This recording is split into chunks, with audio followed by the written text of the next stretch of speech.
Głos w imieniu Grupy Liberałów zabierze pani Sakievičiūtė. 1 minuta, proszę. Dėkui, ponas pirmininkė. Mokslininkai jau seniai nustatė, kad nėra stebuklingo vaisto, kuris padėtų sukurti darbo vietas, išspręsti visas užimtumo problemas ir paskatinti konkurencingumą. O yra daugybė veiksnių ir tiesiog reikia surasti gerą jų derinį. Problema yra tai, kad tas veiksnių derinys yra skirtingas kiekvienai šaliai ir turi įvertinti nacionalinės ekonomikos ypatumus.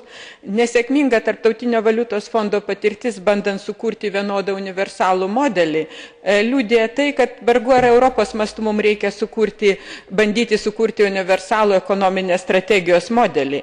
Aš manyčiau, kad reikia akcentuoti 3 pagrindinius dalykus. Visų pirma, reiktų sutikti su ponu Garcia Margallo, kad reikia konsoliduoti visus ekonominės politikos dokumentus. Jų yra per daug ir jie pasikartoja. Antra, reikia apibrėžti sąveikos mechanizmą tarp nacionalinių ir Europos lygmens ekonominių strategijų.